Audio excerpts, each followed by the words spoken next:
ବ୍ରାହ୍ମଣଶାଳୀ ପଞ୍ଚାୟତରେ ଯେଉଁ ଆମର ମୁଖ୍ୟମନ୍ତ୍ରୀ ସଡ଼କ ଯୋଜନା ହେଲା ନିଆଳି ନିର୍ବାଚନରେ ପ୍ରଥମ ସଡ଼କ ଯୋଜନା ଆମ ବ୍ରାହ୍ମଣଶାଳୀ ପଞ୍ଚାୟତରେ କାର୍ଯ୍ୟକ୍ରମ ହୋଇଛି, କାର୍ଯ୍ୟକାରୀ ହୋଇଛି, ଆମେ ସମସ୍ତେ ଉପଭୋଗ କରୁଛେ।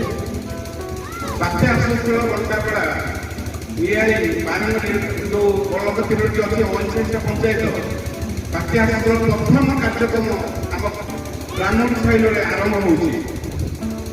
ଆମର ନଦୀ ନାଳଧାରା ଅଞ୍ଚଳ ବ୍ରାହ୍ମଣଶାଳୀ ସବୁ ବିଧାୟକ ଯାଇଛନ୍ତି, ଟିକେ ଆସିବେ ଆମେ ଜାଣିନୁ ଯେ ଆମେ ଅର୍ଦ୍ଧାଧିକ ଲୋକ ନଦୀ ଘେରି ଭିତରେ ରହୁଥିଲୁ। ମାନ୍ୟବର ବିଧାୟକଙ୍କର ସଦୟ ଇଚ୍ଛା ସକାଶେ ସେ ଇରିଗେସନ ପଦ୍ଧତିରେ ପ୍ରବେଶ କଲା ଓ ଇରିଗେସନ ଦ୍ୱାରା ସେ କାର୍ଯ୍ୟ ସବୁ ସରିଯାଇଛି, ଘେରି ବନ୍ଧନା ସରିଯାଇଛି। ଆମ ଲୋକମାନେ ଯେଉଁମାନେ ବାହାରୁ ପଳେଇ ଆସୁଥିଲେ ସିଏ ବର୍ତ୍ତମାନ ଦିଘଡ଼ି ଭିତରେ ରହିବାକୁ ନିଷ୍ପତ୍ତି ନେଲେଣି। ଆହୁରି ବଡ଼ କଥା ନଦୀବନ୍ଧ, ଆମେ ନଦୀବନ୍ଧ ଆମେ ସମସ୍ତେ ନଦୀବନ୍ଧକୁ ଉପଯୋଗ କରୁ। ନଦୀବନ୍ଧ ଆମର ଗନ୍ତବ୍ୟ ରାସ୍ତା, ସେ ନଦୀବନ୍ଧର ସୁଦୃଢ଼ୀକରଣ ସବୁଯାକ ମିଟାନ ମୋହରମ ଖେଳସ୍ଥାନ ଧାନ ମଣ୍ଡଳ ପର୍ଯ୍ୟନ୍ତ ସରିଯାଇଛି। ଆମର ଧାରଗଡ଼ା ଠାରୁ ଇଚ୍ଛାପୁର ଯେଉଁ ରାସ୍ତା ତାକୁ ମାନେ ସ୍ପେଶାଲ ମାନେ କିଛି ହେଉଛି ମାନେ ମାନେ ସବୁଦିନିଆ ପୌରାଣିକ ପିଚୁ ରାସ୍ତା ପକ୍କା ରାସ୍ତା ନିର୍ମାଣ କାର୍ଯ୍ୟକ୍ରମ ସେଇ ମାନ୍ୟବର ବିଧାୟକ ନିର୍ଦ୍ଦେଶ କାର୍ଯ୍ୟକ୍ରମ ଚାଲୁଛି। ଅବଶିଷ୍ଟ ଯେତେ ଗୁଡ଼ିଏ ଛୋଟ ଛୋଟ ବିଲ୍ ଆମର ଯେଉଁ ପଞ୍ଚାୟତ ଦୁଇ ଭାଗ କରିଥିଲା 15 ଦିନ, ସିଏ ଯେଉଁ ଆମ ଭିତରେ ଯେଉଁ ସେତୁ ନିର୍ମାଣ କଲେ ଆମ ସମ୍ପର୍କ ସେତୁ ଆମ ଭିତରେ ଆମେ ସବୁଦିନେ ଆମ ନଦୀ ସେପଟ ଲୋକଙ୍କର ଜମି ଏପଟେ ଲୋକ ସେପଟେ ଏଇ କାମରେ ଆମ ସବୁଦିନିଆ ଗୋଟେ ଗୌତମ ରାସ୍ତା ମାନ୍ୟବର ବିଧାୟକ କରାଯାଇଛି। ଆହୁରି ଅନେକ କାର୍ଯ୍ୟକ୍ରମ ମାନ୍ୟବର ବିଧାୟକ ଦ୍ୱାରା ହେଇଛି। କାହିଁକି ନା ଆମେ ସମସ୍ତେ ତାଙ୍କ ଋଣୀ। ଯେତେ ଗୁଡ଼ିଏ କାର୍ଯ୍ୟକ୍ରମ ଯାହା ଏଠି ହେଇଛି ସବୁଯାକ ମାନ୍ୟବର ବିଧାୟକ ସକାଶେ ହେଇଛି। ବିଜୁ ଜନତା ଦଳ ଆଉ ଏଠି ଏକମାତ୍ର ନେତା ଡକ୍ଟର ପ୍ରମୋଦ ମଲ୍ଲିକ ଆଉ ତାଙ୍କର ନିଷ୍ପତ୍ତି ଚୂଡ଼ାନ୍ତ ନିଷ୍ପତ୍ତି ତାଙ୍କ ସାଙ୍ଗରେ ଆମେ ସମସ୍ତେ ଶେଷ ପର୍ଯ୍ୟନ୍ତ ଅଛୁ। ସେ ଶେଷ ପର୍ଯ୍ୟନ୍ତ ଥିବା ପର୍ଯ୍ୟନ୍ତ ଏଠି ଆମର ବିଧାୟକ ରହିବେ ଆମ ସମସ୍ତଙ୍କର ଦୃଢ଼ ଆଶା।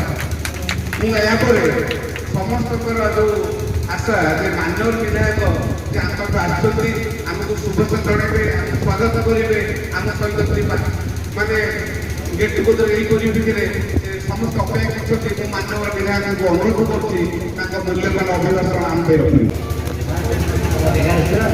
ଏଠି ବ୍ରାହ୍ମଣ ସାଇଡ଼ରେ ମହାଚନ୍ଦନ ଏଗାର এই দুই পবিত্র পীঠ ମୁଁ କୁଳେଶ୍ୱର ଆସିଛି। ଏଠି ଦକ୍ଷିଣ ସାଇଡ଼ରେ ପ୍ରଥମେ ହେଇଛି ଭାଗ ଗୋଟେ ସଭାରେ ପ୍ରଥମେ ପ୍ରଭୁ 11 ଜଣଙ୍କୁ ବିନମ୍ର ପ୍ରଣାମ କରୁଛୁ, ଭକ୍ତିପୂର୍ଣ୍ଣ ନମସ୍କାର କରୁଛି।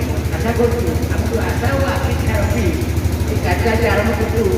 ଓଡ଼ିଶା ପୀଠରୁ ଆମର 11 ମହାଦେବ ପୀଠରୁ এই କାର୍ଯ୍ୟକ୍ରମ ସାରା ନିଆଳି ନିର୍ବାଚନ ମଣ୍ଡଳରେ ଏକ ସୁରୁଖୁରୁରେ ବାତାବରଣ ଚାଲୁ ଏବଂ ଆମେ ବହୁ ମାତ୍ରାରେ ଶେଷ କାର୍ଯ୍ୟ ହୋଇ ଆଗରୁ ସବୁ ଦଖଲ ଆଗରୁ ତିନିଥରର ରେକର୍ଡ ରହିଛି ତାର ଯଦି ବଜାୟ ହେବ ତା ପାଇଁ ପ୍ରଭୁ 11 ପାଖରେ ପ୍ରାର୍ଥନା। ମୁଁ ଆଜି ଏହି ସଭା ଅଛି, ଏ ସଭାରେ ସଭାପତି ଥିବା ଆପଣଙ୍କର ବ୍ଲକର ପଟାପଡ଼ା ବ୍ଲକର ମହୋଦୟ ଏବଂ ଆପଣଙ୍କର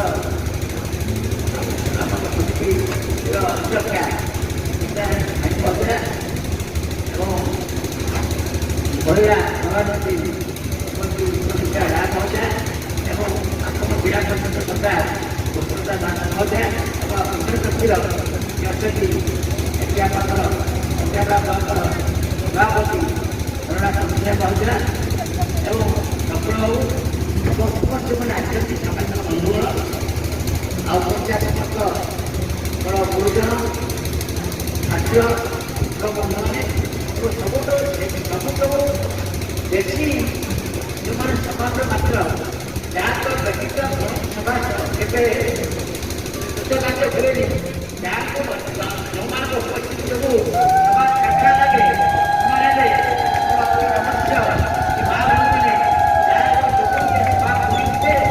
ସବୁବେଳେ ଅଞ୍ଚଳ ରଖନ୍ତି। ତା ଆଜି ମଧ୍ୟ ମୁଁ ଦେଖୁଛି ସେ ମାଆମାନେ ପୁରା ଦାୟିତ୍ୱ କରିଛନ୍ତି, ପୁରୁଷମାନଙ୍କୁ ଶିକ୍ଷିତ ମଧ୍ୟ ଦେଇଛନ୍ତି।